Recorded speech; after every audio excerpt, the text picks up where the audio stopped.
In the heart of the ancient Nigerian kingdom of Zara, there lived a girl named Adanna.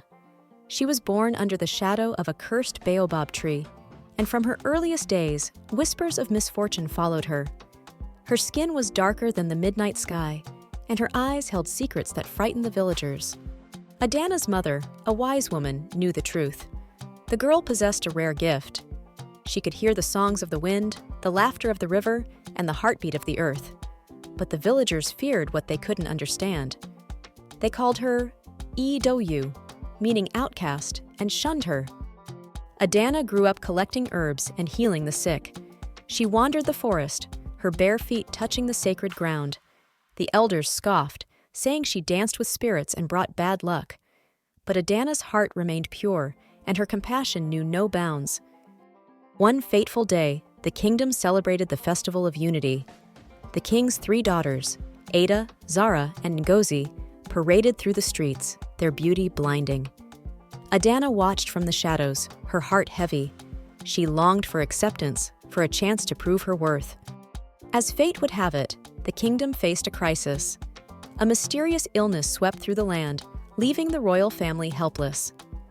The king's advisors whispered that only a true healer could save them. Desperate, the king ordered a search for the legendary songbird of healing. Adanna's mother revealed the truth. The songbird was none other than Adanna herself. The girl with the dark skin and haunting eyes held the power to cure the incurable. The villagers gasped, torn between fear and hope. Adanna stepped forward, her voice trembling. "I will heal the king and his daughters," she declared. The palace gates opened, and Adanna entered. The princesses watched, their skepticism evident. But Adanna sang ancient melodies, her hands hovering over their fevered brows. Slowly, color returned to their cheeks, and strength flowed back into their bodies. The king wept, gratitude etched on his face. "Who are you?" he asked. "I am Adanna," she replied, "the outcast who hears the earth's whispers." Word spread throughout the kingdom. Adanna's gift was no curse, it was a blessing. The villagers bowed before her, begging for her touch. Adanna healed the sick, mended broken hearts, and brought prosperity to Zara. Ada, Zara, and Ngozi watched in awe. They saw beyond Adanna's skin and into her soul. They whispered apologies, and Adanna forgave. The princesses became her sisters, and together they ruled with compassion and wisdom. When the old king passed, Adanna ascended the throne. The villagers rejoiced. Their outcast was now their queen. She married a kind prince from a neighboring kingdom, and their love blossomed like the sacred baobab tree. And so, Adanna, once scorned, became the future queen.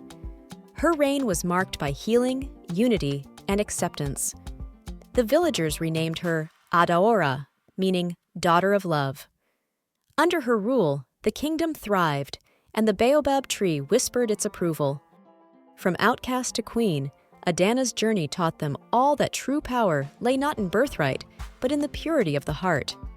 In the ancient Nigerian kingdom of Zara, a girl named Adanna was born under a cursed baobab tree. Villagers whispered that misfortune followed her due to her dark skin and mysterious eyes. Adanna's mother knew her daughter's truth. She possessed a gift to communicate with nature, hearing the wind, river, and earth. Yet, villagers feared her abilities and labeled her an outcast. Despite being shunned, Adanna spent her days in the forest, collecting herbs and healing the sick, which only fueled rumors of her consorting with spirits. However, her compassion remained untouched by the villagers' scorn. During the kingdom's Festival of Unity, the king's daughters, Ada, Zara, and Ngozi, dazzled everyone with their beauty, while Adanna watched hidden, yearning for acceptance and a chance to prove her worth. A crisis struck when a mysterious illness ravaged the kingdom, leaving even the royal family powerless. The king's advisors suggested that only a legendary healer, the songbird of healing, could save them. Revealed by her mother, Adanna was identified as the songbird. Despite the villagers' mixed feelings of fear and hope, Adanna boldly promised to heal the royal family. Adanna was allowed into the palace, where the skeptical princesses observed her. Singing ancient songs and gently tending to them, she slowly restored their health. The king, overwhelmed with relief and gratitude, inquired about her identity, to which she responded she was the outcast who could hear the earth. As news of her healing power spread, the kingdom's perception of Adanna transformed from cursed to blessed. Villagers sought her healing touch, and prosperity returned to Zara. The princesses, moved by Adanna's spirit and humility, apologized for their past judgments. Adanna forgave them, and they grew close, ruling together with empathy and insight. Upon the king's death, Adanna took the throne, celebrated by all as a once-rejected outcast who became their queen. She married a prince from a neighboring land, and their union flourished.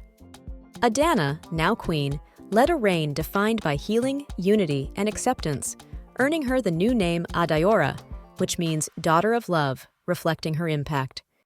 Under Queen Adeora's rule, the kingdom thrived, with the formerly ominous baobab tree now symbolizing approval of her leadership.